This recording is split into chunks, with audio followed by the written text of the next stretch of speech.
Today, we're going to step into a world that was designed from the ground up to be completely forgotten. We're going to explore what a single day is like inside North Korea's most infamous political prison camp.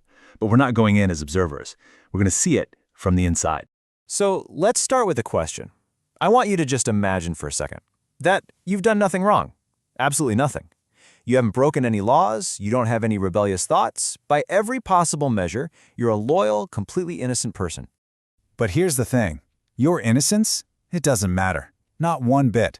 In this reality, you wake up this morning and every morning as a prisoner. You're just a number, and your home is North Korea's Horyong concentration camp, known to the world as Camp 22. The terrifying question is, why? Right? Why are you here? Well, the answer has nothing to do with something you did. It's all about who you're related to. It's a state policy, and it's known as 3 generations of punishment. This right here is the core, twisted logic of the whole camp. It's a concept called guilt by association. The state basically believes that the seed of treason runs in the blood. So to get rid of one enemy, they believe they have to eliminate the entire bloodline. This isn't about justice, it's about eradication. And here's how it works. It all starts with one person. Maybe it's a distant cousin you barely know, accused of some crime against the state. Then, the net gets cast wide. Their parents, their husband or wife, their children, and that includes you, are all declared enemies too. And the sentence? It comes without a trial, without any appeal. It's just a black van in the middle of the night, and suddenly it's a life sentence for you and for everyone that you love. So, that's how you arrived. Now, let's get into the relentless reality of your daily life. A life that you don't measure in years, but in the constant repetition of a single grueling day. A day that always begins in darkness. Your schedule is just brutal, and it's absolute. A siren screams you awake at 4 a.m. for a roll call in the freezing cold. By 5 a.m., you're on a forced march to whatever mine or farm they've assigned you to, and from 6 in the morning until 8 at night, that's 14 hours of hard manual labor.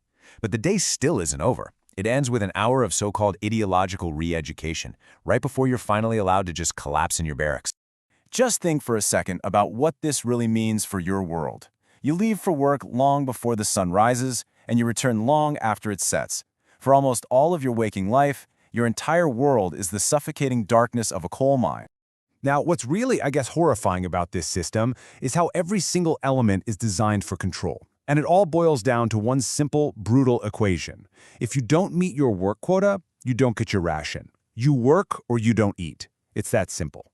So on one side, you have the labor, 14 hours a day, chipping away at a coal face with primitive tools and absolutely no safety equipment.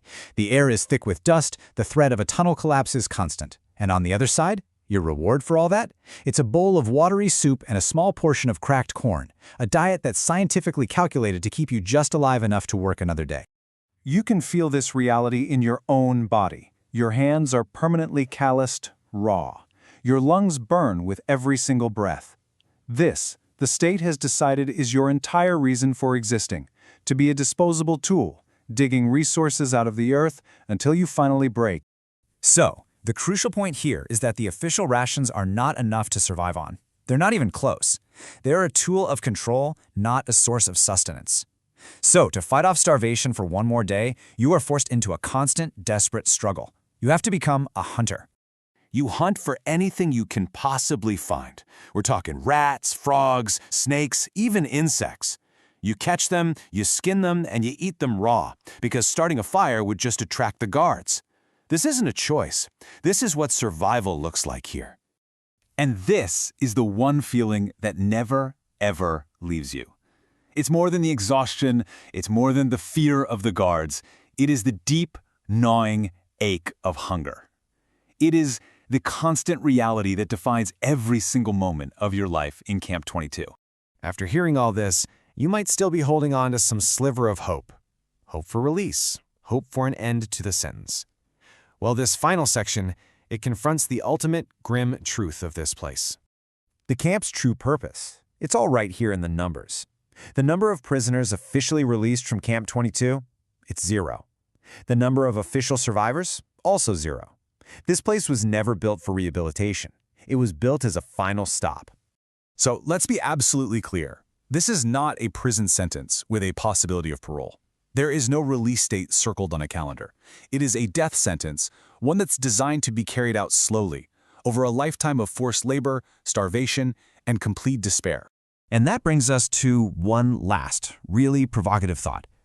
If the camp is designed so that no one ever leaves, and the official number of survivors is 0, then how do we even know these stories? Who is left to bear witness? The fact that we can even talk about this today is a testament to the unbelievable courage of the very few who defied every odd, who escaped, and who chose to tell the world what they endured. They're the reason these echoes from Camp 22 are never completely silenced.